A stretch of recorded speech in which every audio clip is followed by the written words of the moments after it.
आज मन की बात की 100वीं एडिशन हो रही है।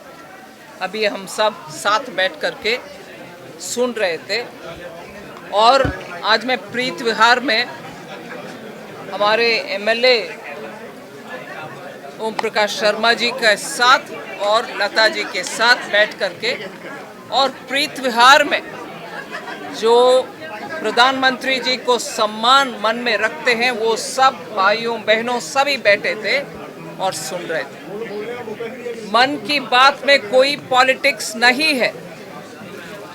इस देश में कोई जान पहचान वाले लोग नहीं, ऐसे भी व्यक्ति भारत देश के निर्माण के लिए काम करते हैं, दूर दराज इलाके में रहते हैं, उनके गांव आसपास के गांवों के बेहतरी के लिए काम करते हैं। ऐसे लोग अपने बारे में ना सोच करके काम करने वाले लोगों को प्रधानमंत्री जी पहचान करके उस विषय को ऑल इंडिया रेडियो की मन की बात के द्वारा उठाते हैं।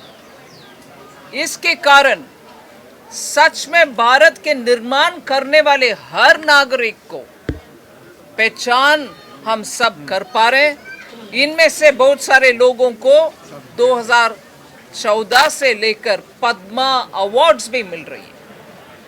आम नागरिक का पद्मा अवार्ड हो गया है।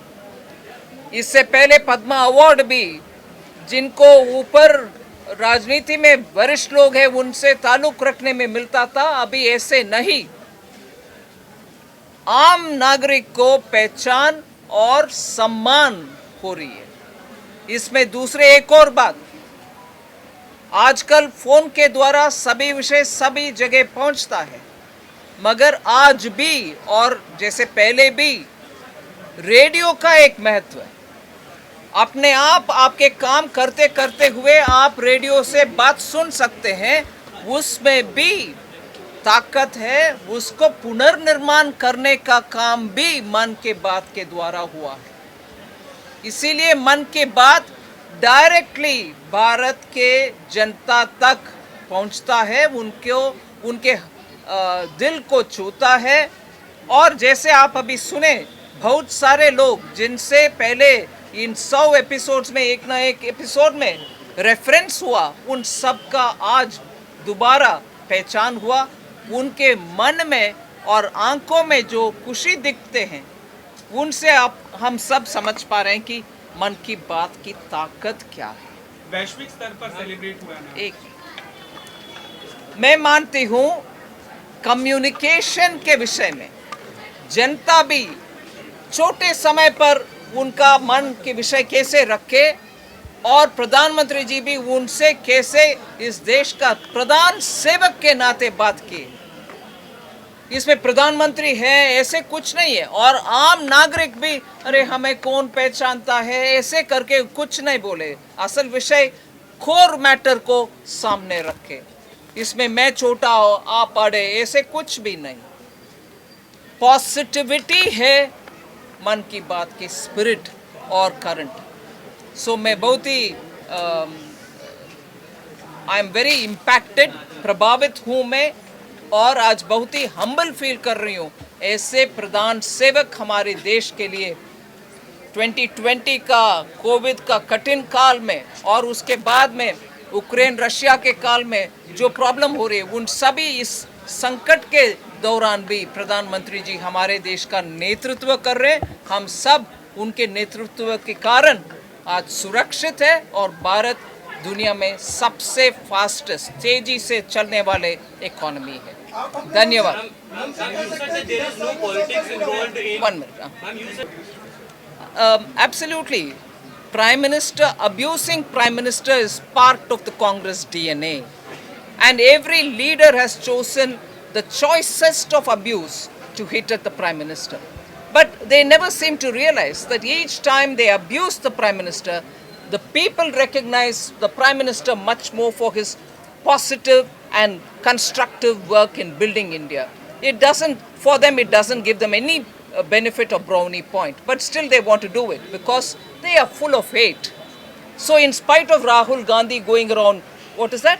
प्रेम का दुकान, मोहब्बत का दुकान, सॉरी, हाँ, so he is going about setting up what is called मोहब्बत का दुकान, but his own party president is spewing venom. He is talking about poisonous snake.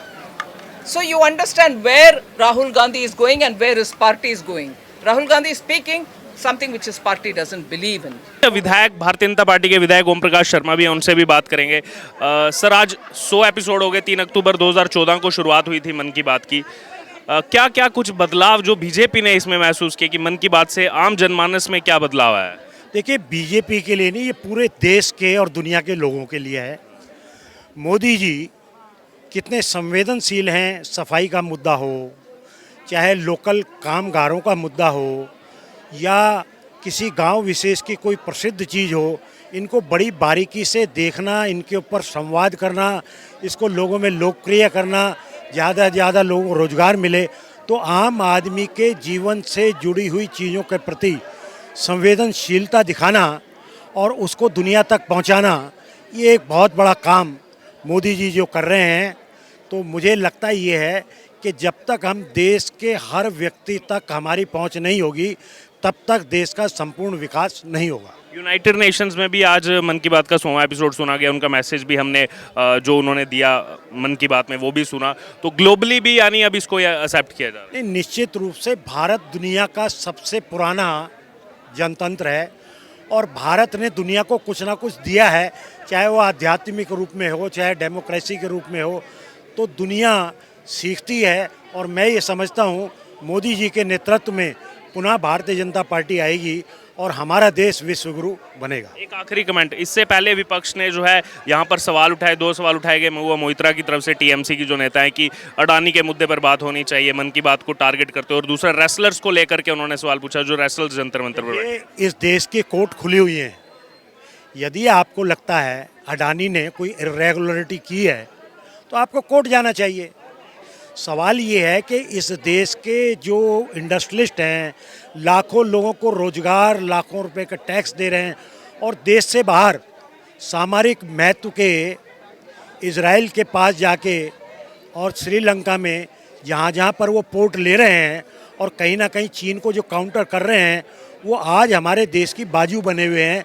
लेकिन राहुल बाबा का विदेशों में जाना और वहाँ इनके कंपटीटरों से पैसा लेना और यहाँ आकर उनके खिलाफ एक हवा बनाना, इस बात से कांग्रेस को बाज आना चाहिए और देश हित में काम करना चाहिए। इस समय मौजूद हैं दिल्ली के अंदर और मन की बात का आज 100वां एपिसोड था और ना ही सिर्फ भारत देश के अंदर बल्कि पूरी दुनिया भर के अंदर इसको सुना गया है। खुद जो है यूनाइटेड नेशंस के हेडक्वार्टर में इसको सुना गया है। यहाँ पर जो लोकल जनता है उनसे हम बात करेंगे, क्योंकि खुद यहाँ पर देश की वित्त मंत्री निर्मला सीतारमन पहुँची हुई थी। उन्होंने भी जो है मन की बात का कार्यक्रम यहाँ पर सुना है। ये लोगों से बात करते हैं। सर, क्या नाम है आपका और आज के 100वें एपिसोड में क्या आपको खास लगा मन की बात? मैं रमेश गर्ग, प्रीत विहार वार्ड का काउंसलर हूँ। आज मोदी जी का 100वां एपिसोड, पूरी आज मोदी जी ने सेंचुरी दी है और पूरा वर्ल्ड इसको सुन रहा है। और हमारे बीच में आज भारत की वित्त मंत्री निर्मला सीतारमन जी आई हैं। हमारा उसमें बहुत उत्साह बढ़ा है और बहुत हमें अच्छा लगा और कार्यकर्ता के बीच आकर उन्होंने मन की बात सुनी।